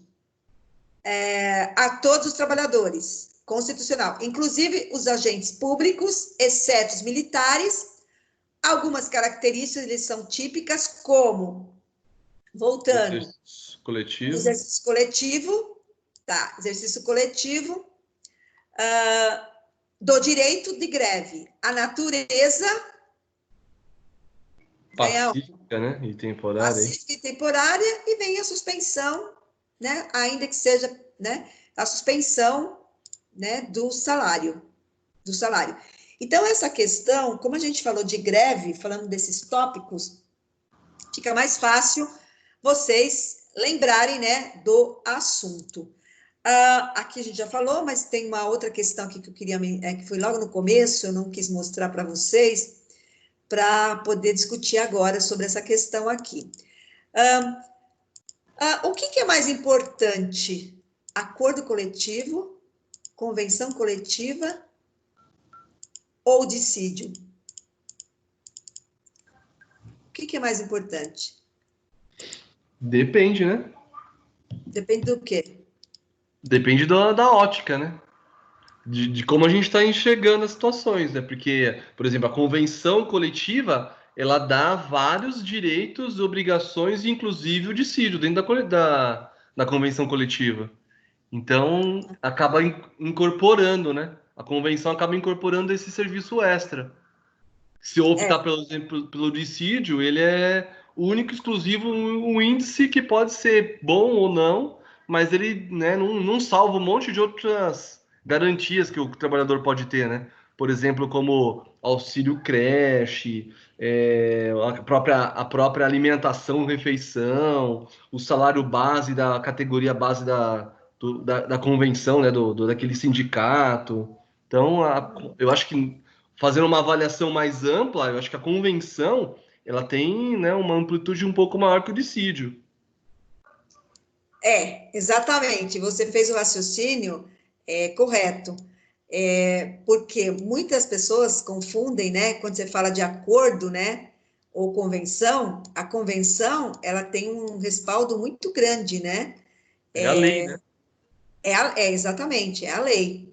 Então, nessa questão que eu perguntei, porque como a gente queria que ficasse bem reforçado, né, sobre essa convenção, sobre o acordo e sobre a greve, né? Que aqui, por exemplo, a respeito da greve, aqui a gente tem que pensar, são 3. Você tem que ver qual que está correto. Durante a greve, o sindicato ou a comissão de negociação, mediante acordo com a entidade patronal ou diretamente com o empregador, manterá em atividade equipe de empregados com o propósito de assegurar os serviços cuja paralisação resulte em prejuízo irreparável pela deterioração irreversível de bens, máquinas e equipamentos, bem como a manutenção daqueles essenciais à retomada das atividades da empresa quando da cessação do movimento. Aqui é uma primeira, ela é extensa, mas ela tem que ser analisada um pouquinho mais detalhada. Mas eu vou falar a segunda para a gente poder pensar. Nos serviços ou atividades essenciais, os sindicatos, os empregadores e os trabalhadores ficam obrigados a garantir durante a greve a prestação de no mínimo 20% dos serviços indispensáveis ao atendimento das necessidades inadiáveis da comunidade. E o terceiro é na vigência de acordo, convenção ou sentença normativa constitui abuso do exercício do direito de greve, a paralisação que tenha por objetivo exigir o cumprimento de cláusula ou condição, ou seja, motivada pela superveniência de fato novo ou acontecimento imprevisto que modifique substancialmente a relação de trabalho. Nessa aqui seria a primeira está correta, a segunda ou a terceira? Ou ambas, né? Quando se fala de greve. Bom dia, ambas. Ambas? Sim. E o restante? O Luciano acha também? Eu tô tentando fazer uma leitura de novo aqui para não ser pego pelas vírgulas aí. Pera lá.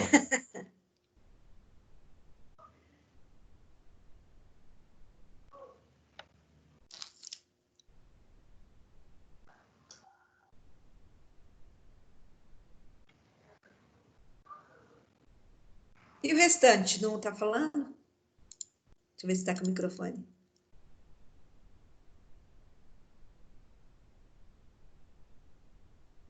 A Angélica saiu.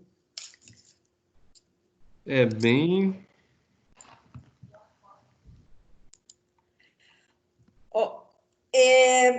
Nessa questão aqui, vamos ver, né? Vamos analisar qual que estaria a mais apropriada nessa questão aqui.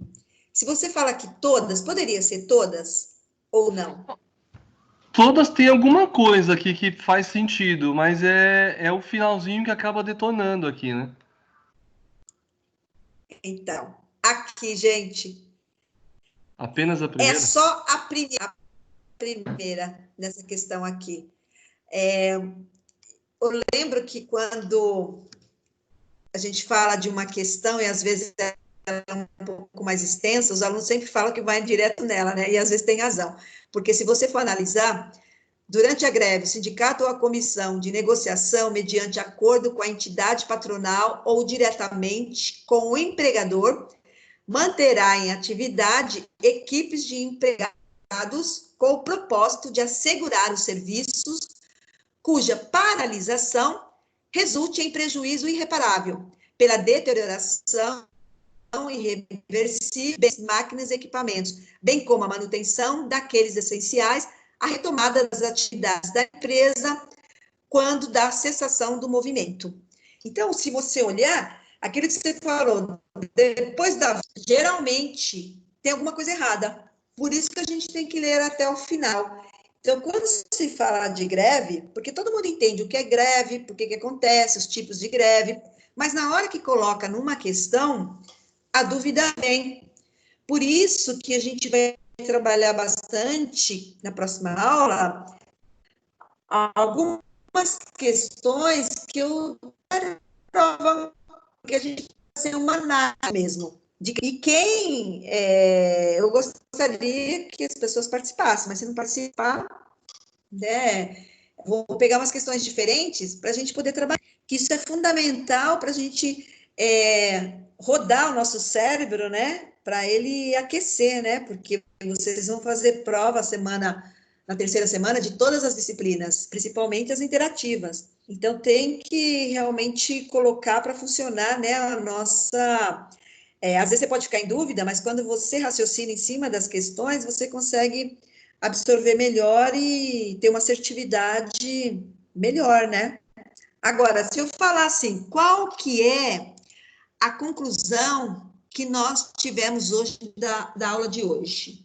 Qual os tópicos? Vamos ver se vocês lembram de todos que eu falei. Repeti várias vezes, propositalmente. Nós falamos do que o primeiro? Qual o tema da aula? A 4.3. Greve. Primeiro greve, né? Greve, acordo coletivo, sindicatos. E está faltando ainda.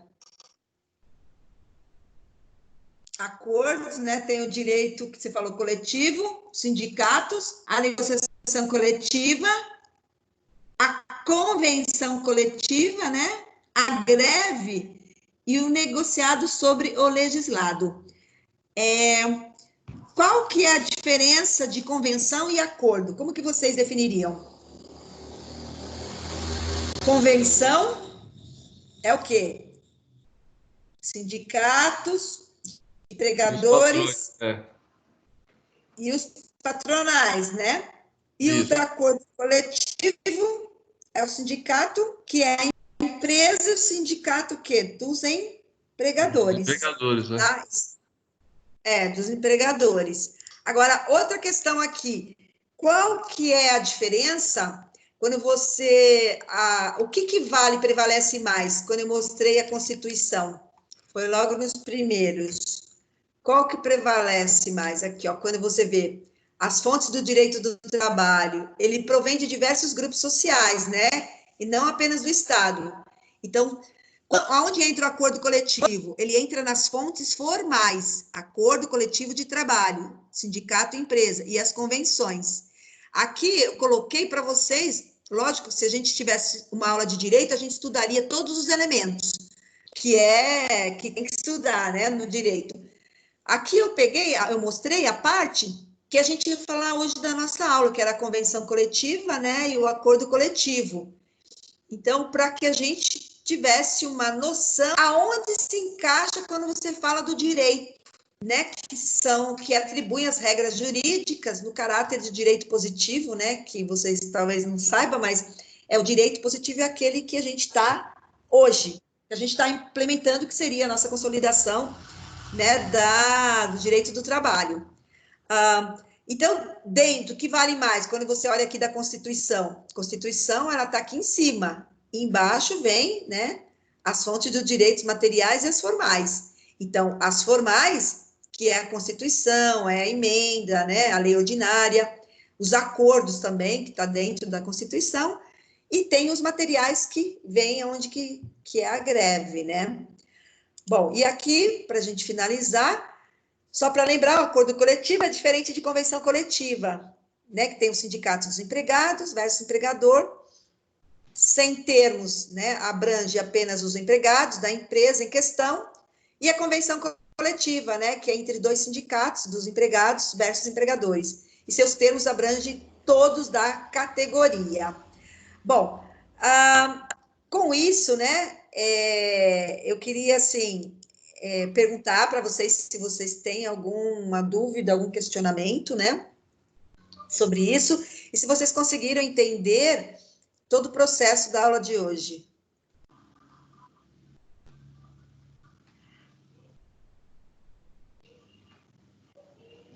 Ok? Vocês conseguiram? Tem alguma pergunta? Eu acho que foi tranquilo, professora. Acho que foi bem